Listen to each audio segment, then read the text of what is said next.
Hello everyone, I'm a science teacher. Today I'm explaining a very interesting chapter about air, water, and weather.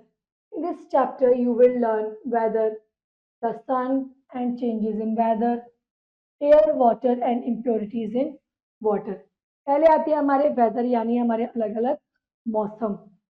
Weather is the physical state of atmosphere at given time described in terms of air cloud, air presence, air pressure, humidity, rain, and sunshine of place. Most of day-to-day activities are influenced by change in weather. हमारे दिन भर के जो काम है वो एक तरह से मौसम पे निर्भर करते हैं. ज़्यादा ठंड हो तो भी हम घरों से बाहर नहीं निकलते, ज़्यादा गर्मी हो तो भी हम घरों से बाहर नहीं निकलते. बारिश भी हो ज़्यादा तो भी हम घर से बाहर नहीं निकलते. अब हमारे वेदर कौन से हैं? Rainy, winter, spring and summer. The sun and change in weather. The sun plays an important role in causing weather change condition. As we know, the earth move around the sun. जैसा कि हम जानते हैं पृथ्वी जो है सूरज के चारों ओर चक्कर लगाती है. This motion is called revolution. While revolving, the part of Earth nearer the Sun has warmer and the longer days so जब पृथ्वी सूरज के सामने की ओर होगी वो इससे ज्यादा गर्म होगा. The part of Earth away from the Sun has colder. जो पार्ट सूरज की रोशनी से दूर होगा वहाँ क्या होगा, थोड़ा कंपैरिजन में गर्मी कम होगी. तो रेगुलेशन कौन चेंज इन सीजन, रेगुलेशन जो है वो कॉज करता है सीजन या वेदर को चेंज करने में. सनसीट कॉजेज चेंज इन वेदर. सूरज की रोशनी को अगर बादलों से ढक जाए तो मौसम थोड़ा सा टेम्परेचर कम हो जाता है. The heat of sun cause winds blow. It's also change the state of water thus causing change in weather. पहला है हमारा एयर, हवा. The heat of sun affects the movement of air. The sun heat up the air making it lighter. The hot and lighter air arise up, cooled air takes its place. This moves of air cause wind. जब धीरे चलेगी तो वो हवा होगी और तेज चलेगी तो वो क्या होगी, तूफान बन जाएगी. Now sea breeze. During the day the land heats faster. दिन के समय जो है जो हमारे लैंड है वो जल्दी गर्म होते हैं. The air of the land become hot and rises up. जो लैंड के ऊपर गर्म हवा है वो और तेज हो जाती है. The cool air from the sea blow. अब जो लैंड पर है वो गर्म हवा है और जो समुद्र की तरफ से हवा आ रही है वो ठंडी है.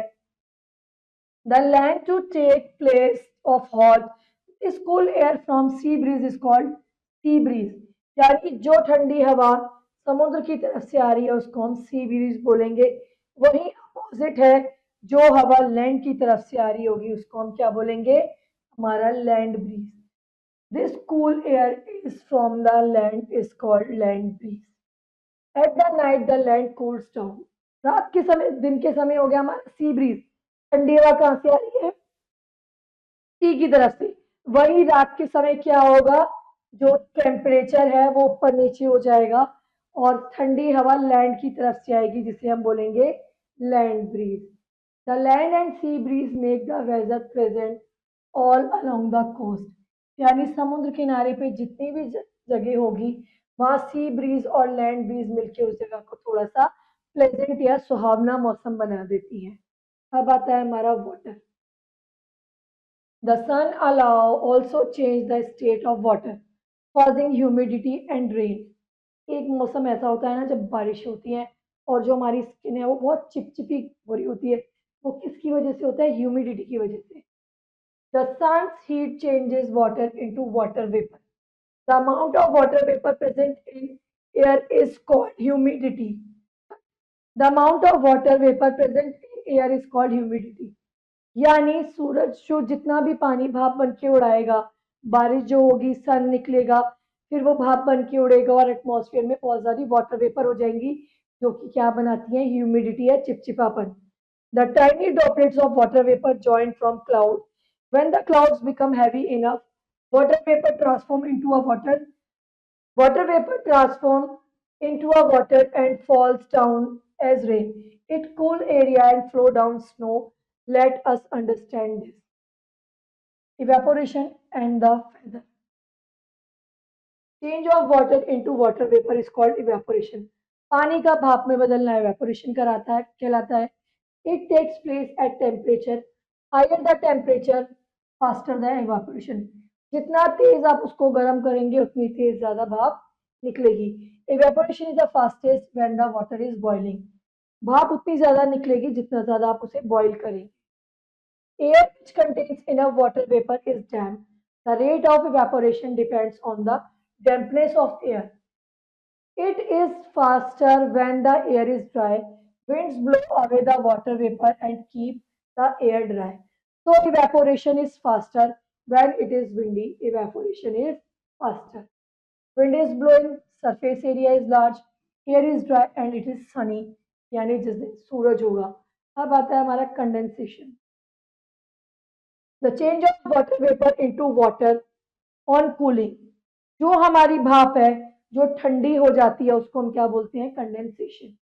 Rain, fog, due, hello storm, storm, mist, slit and Frost all are formed by process of condensation. Rain, बारिश. As the sun heat up earth, ocean and river water turn into invisible gas called water vapor. जब सन सूरज की किरणें हमारी नदियों, झरनों, समुद्रों पे पड़ती हैं तो वो वाटर वेपर बन के ऊपर जाता है और वो वाटर वेपर क्या हो जाते हैं? बादलों में जाके जमा हो जाते हैं. As water vapour rises is turn into water droplets. और वो ऊपर बादलों में जाके जमा होके पानी की बूंदों में बदल जाती है. The droplets eventually become heavy and fall on the ground. जब बादल इतने भारी हो जाते हैं कि वो ड्रॉपलेट्स नहीं समा पाते तो वो पानी की बूंदें नीचे गिरने लगती हैं जिनको हम क्या बोलते हैं? रेन या बारिश. The continuous cycle is called water cycle. और यही प्रोसेस जब बार बार होता रहता है तो हम उसको क्या बोलते हैं? Water vapour. सूरज की किरणें निकली, यहाँ से नदियां बह रही है, समुद्र है, यहाँ से वाटर वेपर बन के पानी ऊपर गया, यहाँ बादल है, बादलों में जमा हो गया, फिर ये इतना भर गया कि ये वजन बर्दाश्त नहीं कर पाया, ये बारिश के फॉर्म में वापस हमारी जमीन पर आ गया. तो ये प्रोसेस चलता रहता है. इसको हम क्या बोलते हैं? Water cycle. Now dew. छोटी छोटी बूंदें जो जमा हो जाती है ना. It is the moisture from due to condensation of water vapour. It is from through the condensation usually during the night. रात के समय हमने देखा होगा जब हम रात को अपनी कारें या पेड़ पौधे कोई बाहर रहते हैं तो जब हम सुबह उठ के देखते हैं तो कुछ पानी की बूंदें उन पे जमा होती है जो हम कहते हैं ओस की बूंदें जमा है. हम क्या बोलते हैं? ड्यू. अब आता है फ्रॉस्ट यानी किसी चीज का जम जाना. Frost is a tiny ice crystal formed directly on freezing surface and moist air contact. यानी जैसे ही तेज हवा चलेगी जो हमारी चीजें हैं वो जमना शुरू हो जाएंगी, उसे हम बोलते हैं फ्रॉस्ट. फॉग यानी हमारा कोहरा. Fog occurs when water vapor near the ground cools turn into water droplets. बिल्कुल बादलों में तो वो बूंदें गई नहीं, हमारी पृथ्वी पर ही घूम रही हैं और उन्होंने क्या बना दिया? फॉग बना दिया. It comes from cloud just above the ground. You cannot even see things clearly when the fog. जब कोहरा होता है तो आपको चीजें साफ नहीं दिखाई देती. सर्दियों में कितना कोहरा होता है? अब आता है हमारा hello storm. When raindrops go through very cold region of air, they freeze and become icy. बारिश की बूंदें जब गिरती हैं वो जमना शुरू हो जाती हैं गिरते हुए. These round pieces of ice fall on the earth are called hailstone. यही बारिश की बूंदें जो ठंडी होकर जमीन पे गिरती हैं यानी हम बोलते हैं ना ओले, वो क्या है? हमारे हेलस्टोन्स. जो ठंडी होकर बारिश की बूंदें जमीन पे गिरती हैं तो हम हेलस्टोन या ओले पड़ना बोलते हैं. स्नो, बर्फ. The particle of water vapour when frozen in the upper air wall of the earth as soft white crystal flakes is called snow. जो बारिश की बूंदें हमारी ऊपर बादलों में जाके जमा हुई वो जब नीचे गिरने लगती हैं तो जम जाती हैं और स्नोफ्लेक्स बन जाती हैं. अब आता है mist. During winter the water vapour condense around the dust particle and smoke in the air to from और drops which remain suspend in the air. It is called mist. यानी जो हमारी हवा है उसमें डस्ट पार्टिकल और धुएं का मिल जाना क्या कहलाता है? Mist. Slit. Sometimes the rain droplet falling on the fast form snow areas, यानी जो हमारी बारिश है वो ठंडी जगह से होती हुई आ रही है. They freeze into regular pieces or crystal of ice or slate. धीरे धीरे जब वो ऊपर से नीचे की ओर गिर रही है तो वो एक तरह से बर्फ में बदल जाती है, जिसको हम क्या बोलते हैं, slit. Solubility of water.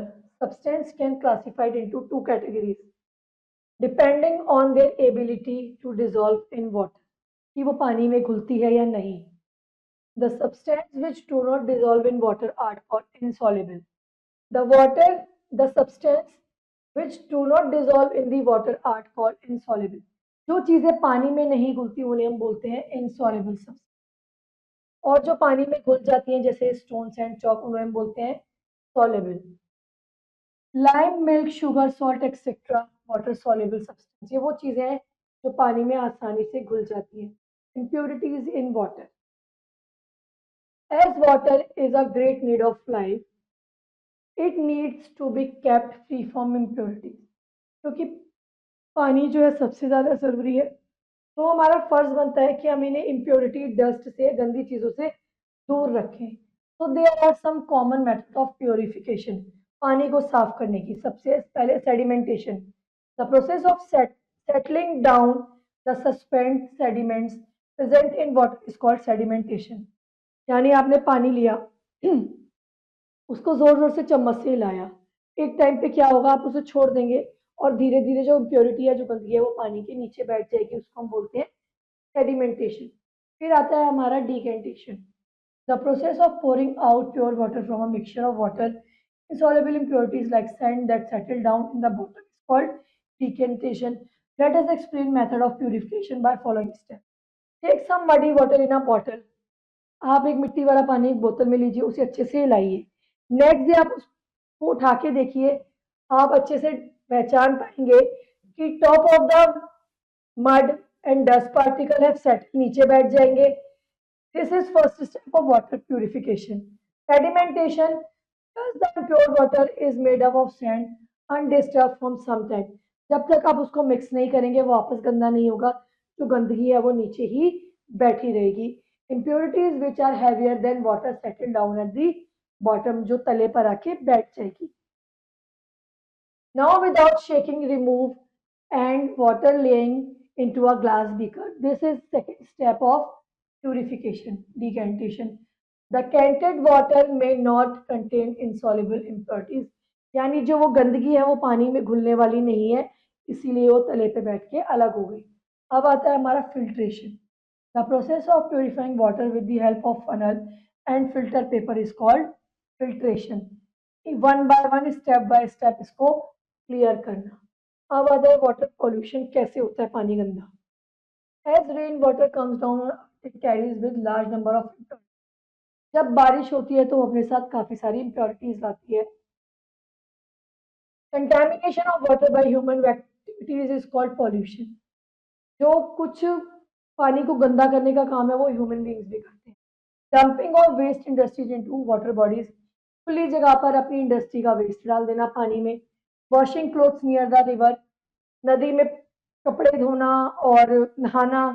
Discharge of domestic sewage. जो हमारी बोल सकते हैं, जो हमारा हाउस वेस्ट का जो पाइप है वो भी सीवेज के थ्रू कहाँ जाती है, रिवर्स वगैरह में जाती है, जिससे पानी गंदा हो जाता है.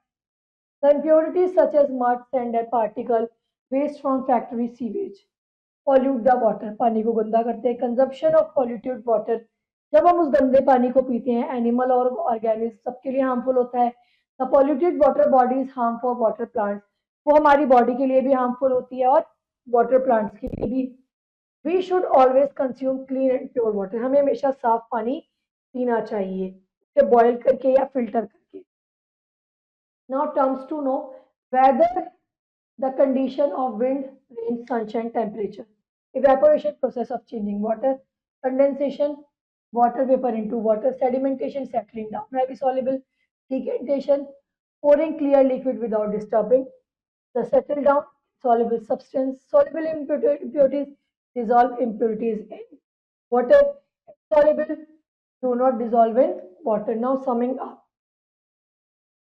Weather is the day-to-day change in the atmosphere, the movement of cold air from sea towards land, sea breeze, movement of cold air, land breeze, change of water into water vapor, evaporation, water vapor in air, humidity, dew is moisture formed due to condensation, frost is tiny, frost is tiny ice crystal. Substance which completely dissolve water are called soluble. The process settling down the substance sedimentation present. Sedimentation, process of purifying water, filtration. Now time to answer. Tick right to correct option. Land and sea breeze blow due to the change of temperature. The sun plays an important role of changing of weather. The process of filtration is used to remove soluble impurities. The round pieces of ice that fall on the earth are called hailstone. Now question B, filling in the blanks with the correct word. The dash causes all weather changes. Sun. Water contains dash and dash. Water contains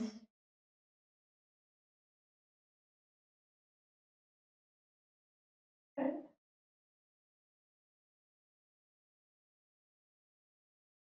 insoluble impurities. The land gets heated faster than water. The dash of earth causes change in season. Revolution.